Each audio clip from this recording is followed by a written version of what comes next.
That evening, Prince Harry wasn't meant to be on a plane. According to insiders, he had no intention of going back to the UK this month. However, as soon as Montecito learned that the palace had secretly started the process of depriving the Duke and Duchess of Sussex of their royal titles, everything changed. Not gossip, not debate, nor action.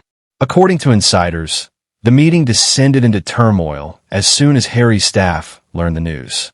While everyone around him attempted to make sense of the situation, Harry made a single choice while phones buzzed, aides muttered, and plans fell apart. Bring me to London. There was now no time for PR spin, no well-crafted statement, and no effort to defuse the situation. According to reports, Harry turned it all down.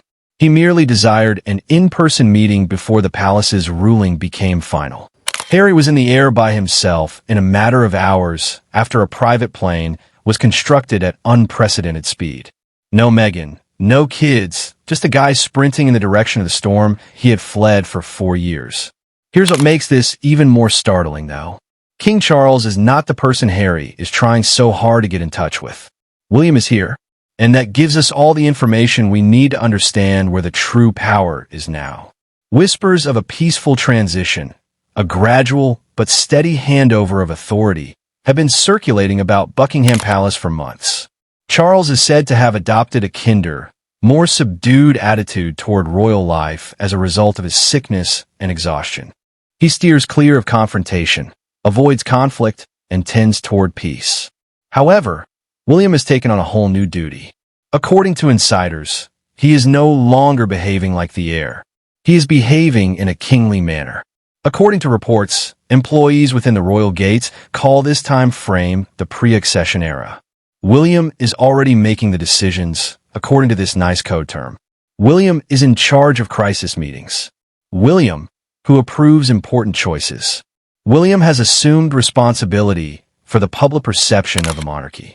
William is also done waiting for controversies to end, according to people with knowledge of the matter. He desires a monarchy that is tidy, orderly, and devoid of humiliation all the time. He feels that the drama in Sussex has lasted long enough. This change terrifies Harry because it means the brother he previously looked to for safety is now the one with the axe. Something far more deliberate has been taking place in London while Harry rushes across the Atlantic, headed straight for conflict. According to sources, Prince William has discreetly assembled a group of legal professionals with expertise in constitutional provisions, royal precedents, and the unique circumstances required to revoke royal titles. This isn't sentimental. This isn't retaliation. This is a tactic. Additionally, the operation is said to adhere to a methodical methodology. Use Prince Andrew as the legal test case in the first step, to create the formal process for eliminating titles under the contemporary monarchy, not out of compassion. William wants the next monarch to have the same authority as the Queen, notwithstanding Parliament's prior declaration that only the monarch may remove titles. Step 2. After Andrew's case establishes the standard, Harry and Meghan may follow the same procedure in a clean, legal manner without William ever coming off as spiteful. It's chilly. It is well organized.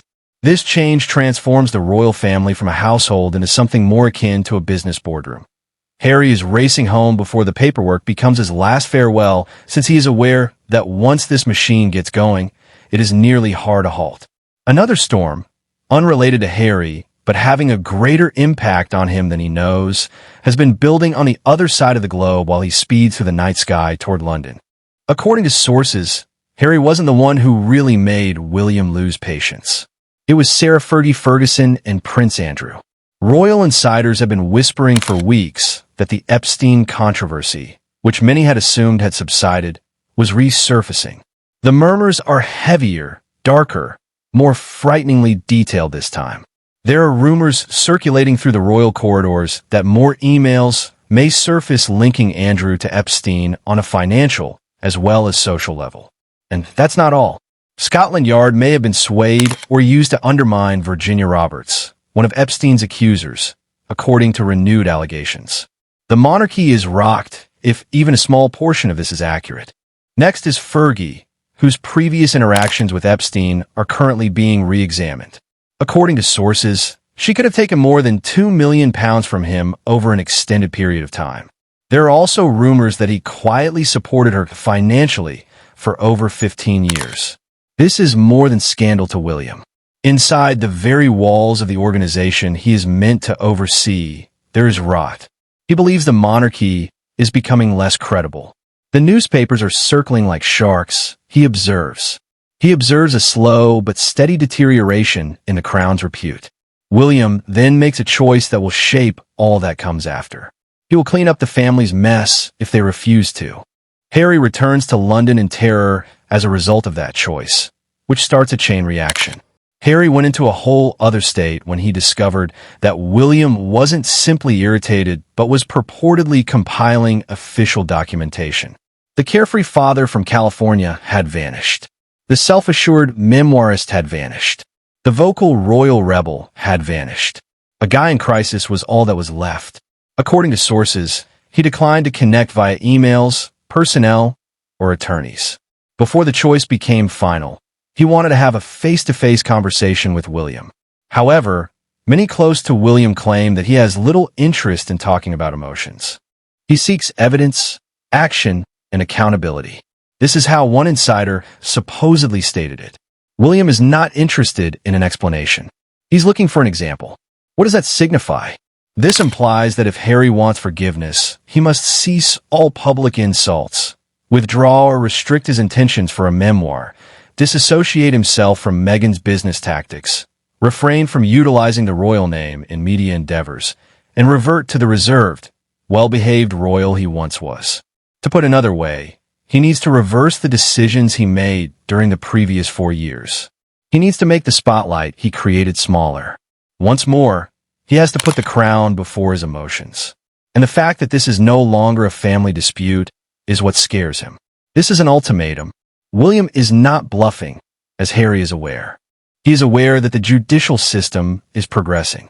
And he is aware that if your title is revoked by the palace, it cannot be restored. He boards the plane for this reason. He's traveling home by himself because of this. Every mile in the direction of London feels like a countdown because of this. He is attempting to preserve the last vestige of his former self. One guy sits by himself at Buckingham Palace, gazing at a pile of documents he has never wanted to read as Harry's plane flies into the night. Charles the King. Additionally, he appears to be a guy holding 2 crowns, according to palace insiders. The one built of family suffering and the one on his skull. Charles is engaged in an invisible struggle behind closed doors. He's fighting a sickness. He is struggling with stress.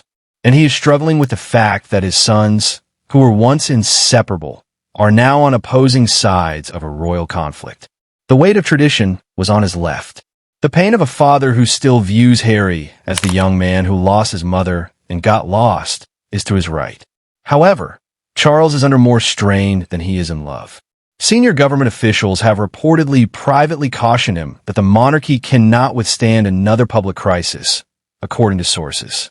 No more scandals, no more damage to the crown's reputation, and no more instances where he is featured in headlines rather than history books. They are waiting, observing, and becoming agitated. A nightmare possibility for any king is that the government may intervene with constitutional force if Charles fails to stabilize the monarchy's reputation. He thus looks at Harry, who is passionate, erratic, and inextricably linked to debate, and William, who is powerful, resolute, and steadfast.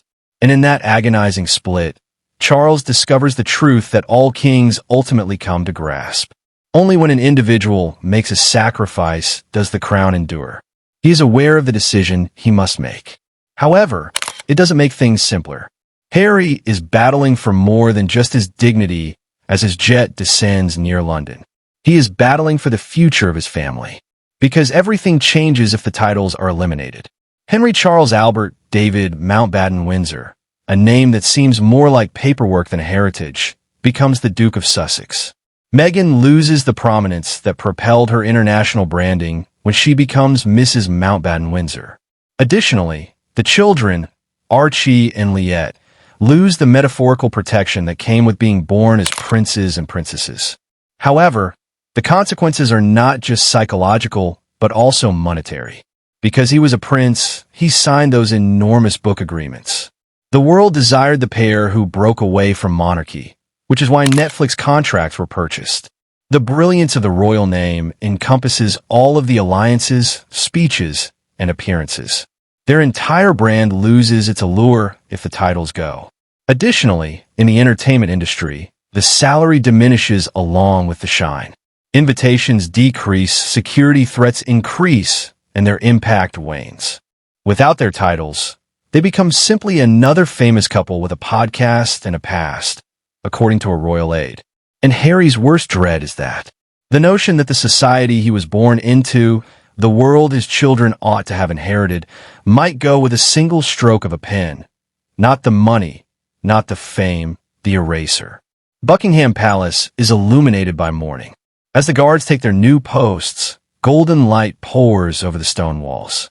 While the outer world is awakening, a new age has already begun within. William occupies his position neither as the successor nor as the younger brother, but rather as the man who personally transformed the monarchy. What others were too scared to do, he has done. The turmoil has been cut away by him. The threats have been deleted by him. With icy accuracy, he has protected the crown. He doesn't celebrate, according to sources. He doesn't grin. He doesn't even appear relieved. He seemed prepared. Long before it is formally recognized, they are prepared for the throne. Prepared to take the lead with steel rather than emotion. Willing to destroy the last remnants of his family in order to defend the monarchy. Harry awakens in a distant planet across the ocean. A world in which the dynasty he was a part of has carried on without him.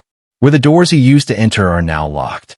Where his identity's defining titles have disappeared. Here's the twist, though. It's not over yet. A new era of royalty has begun.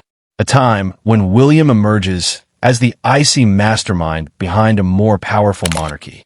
Charles clings to peace throughout this time, although he sees his son inherit the future. A time when Harry must discover his identity in the absence of the crown he once fled, but now yearns for once again. Because power doesn't whisper, it reigns in the House of Windsor. William, who has ice in his veins, solid hands, and a keen intellect, has just demonstrated one thing. He's not holding out for the throne. He's wearing it already.